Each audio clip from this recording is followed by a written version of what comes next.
Wow, this place is like a dream. Pokemon wherever you look. It must be the Safari Zone. Let's start catching them. Actually, let's do it after the podcast.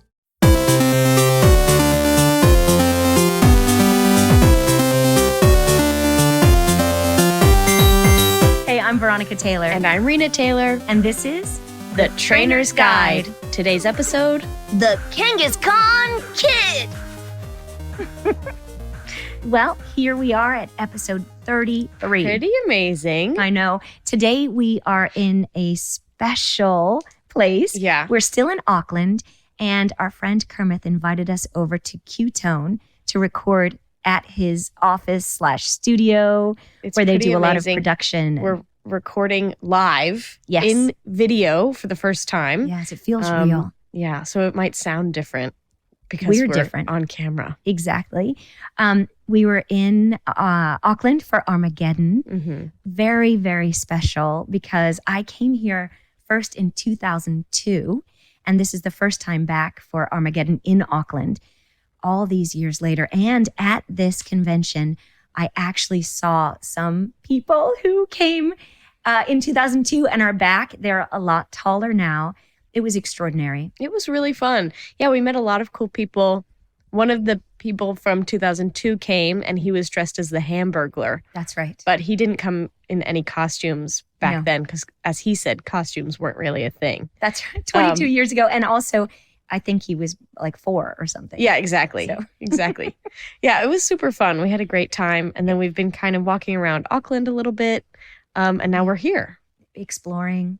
Yeah. We've been, it's just been wonderful. Anyway. The weather is not as nice. Well, the weather's not as warm as it would be in the Safari Zone if we were in this episode. We are in winter here and we're going back to summer. So it'll be a bit more safari. That's true.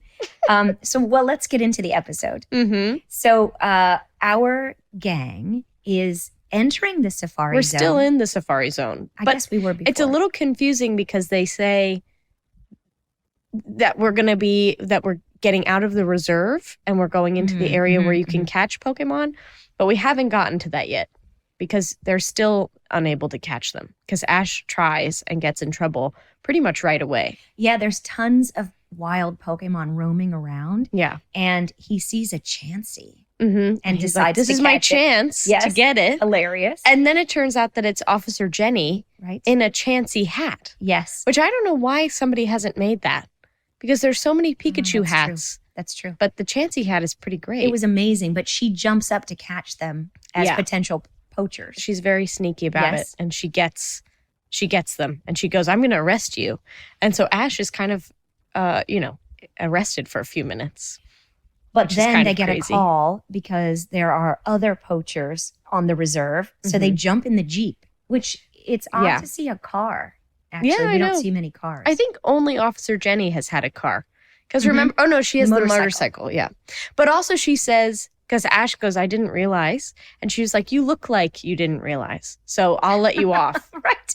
Which I think more people in our legal system would not go to jail. Yeah, if people that's said, true. "Yeah, I believe you. Yeah, you look like you really mean it." That's true. Anyway, so they get off scot-free and they go after another poacher, which is Team Rocket. As we know. But they come in pretty early in this episode, and they're trying to catch this group of Kangaskhan. Interestingly enough, they are parent Pokemon, which I didn't know that was.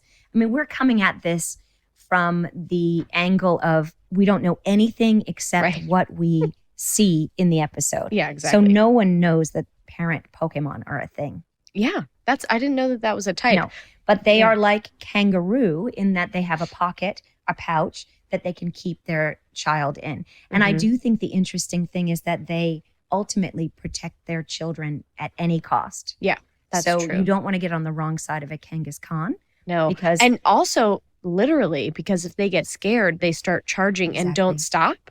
So you would not want to be on that side because you would get run over. Yeah, which is what happens here. Team Rocket starts firing at them. Yeah. There's a lot of guns in this episode. There's a lot of guns, and also Team Rocket is very sly. Like, I think their plans, we've been talking about kind of how their different schemes, and I will say that this episode is pretty well thought out in terms of their They've got a lot of They're stuff. genius. Mm-hmm.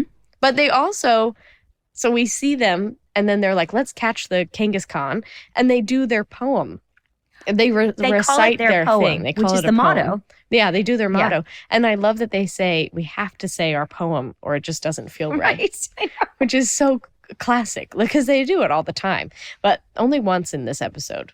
I feel Luckily. like they came back. Spoiler, they come back Right. later on. And I feel like they could have done it again, but They could They have, didn't. but no time. So No they start firing at the Kangaskhan, which makes them just charge this Yeah. huge, what would you call? herd. Yeah, a herd of Kangaskhan. Mm-hmm. They're coming at them. Team Rocket gets booted away.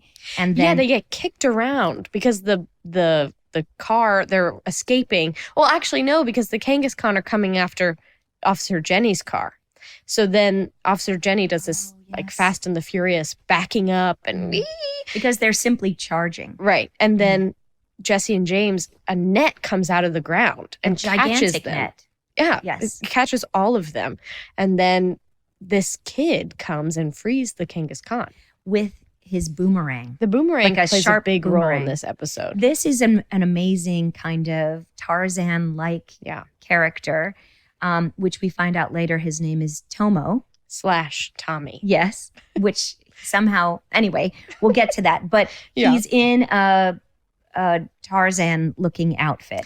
Right. And he frees all of the Kangaskhan and he commands them with his Kangaskhan speak. right. He too only can say Kangaskhan. Right. And then he commands them all to attack Team Rocket, Mm-hmm. which they do. And they kind of bounce them all around, and then Team Rocket get blasted off again, Mhm. as they Which do. is pretty amazing. So then we see this tiny child. And then he jumps into the pouch Yes. and runs away. Kangaskhan or with whatever. the whole herd. With the horde. Herd. Yes. And The so group. everyone is left scratching their heads wondering who this child was Right. when a helicopter appears. This is, I mean, the thing is, this episode is crazy in terms of us trying to explain what happens. It just, it takes so many turns. Yes. It really does. So this helicopter comes, and this short little man and this woman, Right. they come out and they're like, oh, we're looking for our son, Tommy. And it turns out that they were, We I get don't a know what. flashback. They're on their helicopter 5 years ago, and they're around this area. And the dad, Papa is his name, Papa picks Tommy up and holds him outside of the helicopter. Outside the window. And Mama says, be careful. And Papa's like, oh, it's okay. And he's holding him, and then he drops Tommy. he falls all the And way Tommy down. falls. And he He says, has a parachute, which is surprising. oh, I didn't even see that. Yeah, because it shows at the end, the parachute's like in the, I completely missed they're that. like, oh, Tommy. And he He says, oh, floating that's down. okay. He just wants to get a better look at things. Yeah. He got thrown out of the helicopter. The mama, hits Papa on the head, and that's the end of that scene. Yeah, that well, because flashback. they go to find Tommy, and all that's left is a parachute. So Mhm. then they, now they've spent the last 5 years looking for Tommy, but they haven't found him. And we find out that Tommy is Tomo. And Officer Jenny says, oh, that's okay. Tomo, I wrote this down. Yeah. Tomo, oh, his address is listed in the Safari Zone directory. Yeah, with a picture. Yes. So somehow everybody is listed. I'm not sure I don't know how how any that of this works. makes sense. No, the directory part is a little confusing. And what does and that mean? wonderful. He's got his own house or something? It's like the white pages. He's the only old 8. telephone book. He was 3 years old when he got thrown out of the And helicopter. who made his outfit? Well, that's the thing. So he's wearing this like spotted cheetah print Mhm. outfit Yes. that who knows? It's There's very no important. cheetah print Pokemon. No, It's got to be, maybe it's plant. it can't be animal. No, I must don't be a think so. plant. So they're like, okay, we'll help you. So Ash, Misty, and Brock are going to help The Mama and parents, Papa right. find Tommy. And they have to carry them on this like little, what would you call that? Stretcher. Platform, yeah, that like what kings are carried around Yes. on through the jungle. So they're carrying them through the jungle because Papa has he's like, out of shape. arthritis or He something. says he's out of shape, and he Yeah. goes, "That's true." Yeah, it's just terrible. So they're whatever. So they're carrying them through the forest, and then they see an injured Kangaskhan tiny baby. Yeah. And so Brock comes to help it, and he's a breeder. He's like, don't worry. And he starts spraying it with some stuff. And then Tommy/Tomo comes out because he's saying, you're hurting the Kangaskhan baby. Right. Throws his boomerang. Yeah. Hits Ash in the head. Yeah. And then Misty starts yelling at him. Yeah, she gets really upset with, we'll call him Tomo for now. Yes, this is you his cannot form. act like that. You can't attack people. Yeah, no, We're she's trying very to help. good. And then he says, are you people or Pokemon? And she hits him over the head again. Right. And anyway, he's getting beaten up. The interesting thing here is that little Tomo doesn't know. He doesn't know what's real, who's a Pokemon or who's a person. And yet he can speak English. He can speak.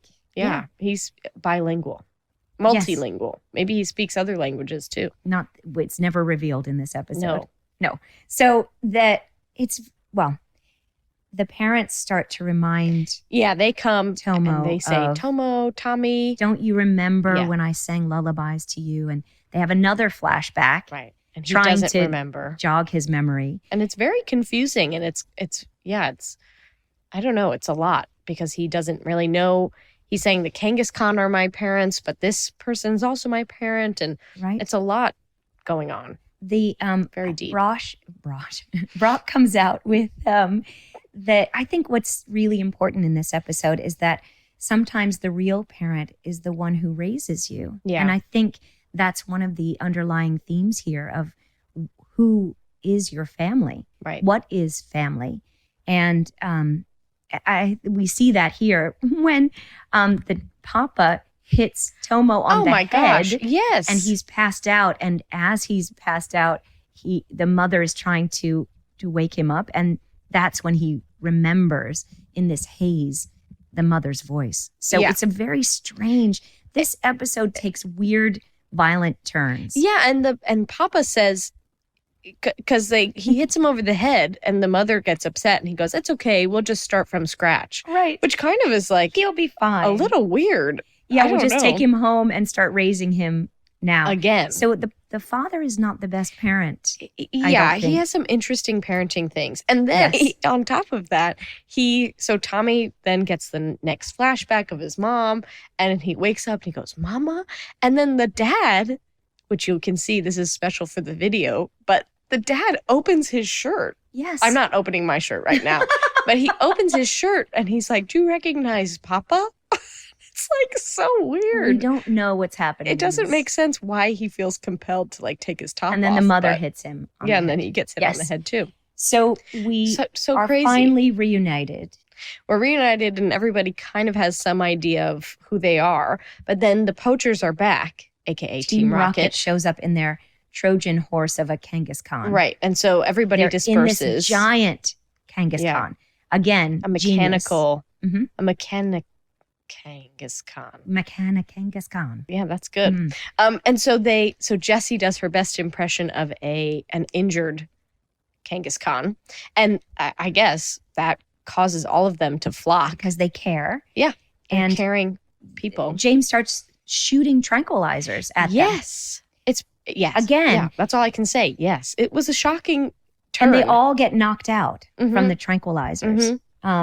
What I wanted to say that this reminded me of, there are, in the actual safaris, there are wild rhinoceri, roaming around, and they have to take the horn off of them because there are so many poachers that try to kill the rhinoceros to take the horn. So they have to go out and shoot them with tranquilizers, remove the horn, and they take it away and catalog it. And hide it for posterity. Horns grow back, so they have to do this. The park rangers have to kind of continuously keep tabs on all of the animals and all the rhinoceroses, in order to kind of keep doing this. So it's a really interesting, and I mean it's crazy. We've seen some pictures of it, and they're really using like a chainsaw to get it off, but it doesn't hurt them, right? And for longevity purposes, it doesn't hurt them because they survive rather than being killed for their horns. Interesting how, in that sense, that this is necessary, but in this episode, not necessary. Yeah, exactly. terrible and then things. Because of this, then Ash comes to the rescue and gets Tomo tries to use his boomerang, but in this case it doesn't work because the Kangaskhan is metal. Right. And then Ash is using like all of his Pokemon. Right. I've got Bulbasaur with Vine Whip, Squirtle, Skullbash, Charizard, Flamethrower, Pikachu, Thundershock. Pikachu and Charizard are doing it at the same time. Yeah. And then Tomo uses the boomerang once again, and it hits the gas supply. So the gas starts leaking out of the thing, and then the Kangaskhan is set on fire, and then the flaming Kangaskhan is coming at them. Yeah. It's like so crazy. Its eyes are red. It's and then wild. Team Rocket gets blasted off then. Because the parents come with the helicopter and they go right into the Kangaskhan. And it all blows up. And Team Rocket get blasted off. And then we know that Tommy's parents are dead. Well, we think so. Everyone's sad. Everyone's crying. Yeah. And then, so Tommy's crying. Everybody's sad. And then all of a sudden we hear this singing.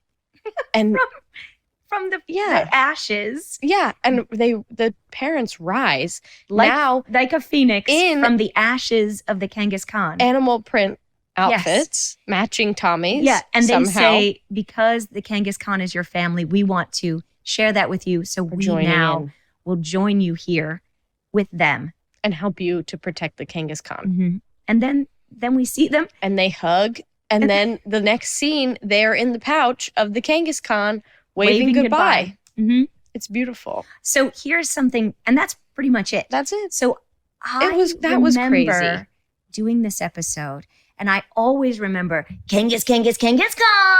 And I thought that Ash and Tomo swung from vines through the episode doing something. Because we were talking about, this is the next episode coming up. And you were like, Ash goes and lives with the Kangaskhan for a while. I have such a memory of this, and it didn't happen at all. No. In fact, Ash at the very end says, Kangaskhan, like one thing. Yeah, he says it I remember wrong. him swinging through. So my memory is better than the episode. I'm still holding out that there's another episode out there where you're swinging through in my mind the vines. When Ash but gets Tommy home, doesn't even swing through vine. Like we don't even see him doing that either. I don't know there's where that no came vine from. swinging. No. So anyway, I love this episode, but now I wonder why. I mean, because my memory of it is so different. But I do think that we can take from this how adaptable people can be. Yeah. The fact that little Tommy landed in, I was just going to say maybe his parachute was leopard print, but no. No, it was maybe red. Tommy landed in the safari, was rescued by Kangaskhan, who care so much, and adapted amazingly. And then... and it really does show how... like a sponge kids are, because Tommy was kind of speaking English, I guess, when his parents dropped him out of the helicopter, but he learned how to speak Kangaskhan enough to be able to tell them what to do and kind of lead them in a way. It's pretty amazing what he learned in just 5 years. Yeah, and again, family. I mean, we've been on the road for such a long time, and being here today at CueTone is an example of family that we met. Well, I guess maybe just I met Kermit years ago. Yeah. And here we are, still friends. And it's like no time has passed. Yeah. We know everyone at Armageddon. That whole actual family is a part of our family. We met some great people at the Queen's Ferry restaurant. Yes. This couple now owns it. They're like our family now. It's just about kind of, in a sense, opening your heart, being able to say yes and be in the moment. But gosh, how lucky it is to meet people who are wonderful and have the time to spend, even if it's 10 minutes, to get to know them. Yeah. And also, I think, especially with his parents, Tommy's parents, they're crazy. You know, I mean, like they need a lot of parenting too. Like they need to be carried around in the Kangaskhan pouch because of their arthritic problems and whatever. But they have the wherewithal to look at their son and go, he cares so much about this group of Pokemon, and they're his family. And so then they decide to stay, you know, and work with him to to have a life so they can still be in their son's life. Right. It's about compromise. Rather than hitting him over the head and taking him, like kidnapping him, essentially. He's built such a community there that they want to stay and help that grow. Right. And that's really amazing because I think a lot of people can't see that right in that exact moment. And you try to get someone else to fit the mold that you've created rather than kind of shift the mold. Right. So that you can change also or create a new mold. Yeah. For that. Yeah, it's amazing. We all have family around the world. Yeah. Whether it's just through what you watch on a video or the people that you meet in person. Yeah. So I'm happy that we can share this with everyone. Yeah, me too. It is such a powerful message for such a strange episode. That's true. And totally I think, agree. yeah, I don't know. It's just pretty amazing all that happened. And we should wear more leopard print. I think leopard print never left, but it's definitely back. We should bring it out of our closet now. And wear more. Off the shoulder, one shoulder nice outfits and in the summer. Totally. Well, it's going to be really hot where we're going. We're heading to Palm Springs next. And I think leopard print will be totally in there. All right. I think we could do it. I think this is a good time for the Poke Wrap Up, where we hear from you, the Pokemon community. We asked you to send in your Pokemon stories, memories, and inspirations. And here is one of this week's. This is from Justin, and he writes, I discovered your podcast through Tuned In with Jim Cummings, and it brought back so many memories. When Pokemon first appeared in the US, I was 8 years old. My younger brother, age 5, and I were hooked right from the start. We didn't get along with very many things, but Pokemon brought us together, and still does. Before we had the Game Boy games or the trading cards, we were mesmerized by the show. In our spare time, we wanted to be Pokemon trainers so badly that we would play pretend in the backyard and throw rocks, as if they were Pokeballs, at the Pokemon we imagined were crawling around every rock, tree, and corner.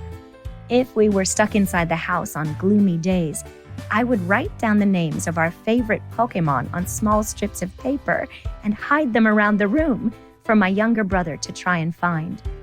Once the games and cards came out, it gave us even more opportunity to get along, compete, and trade with each other. Now that we're adults, we still occasionally play the latest video games together when we have the time. It really makes us feel like kids again. And now that he has 2 toddlers of his own, I cannot wait until they're old enough to share those same joys with my niece and nephew.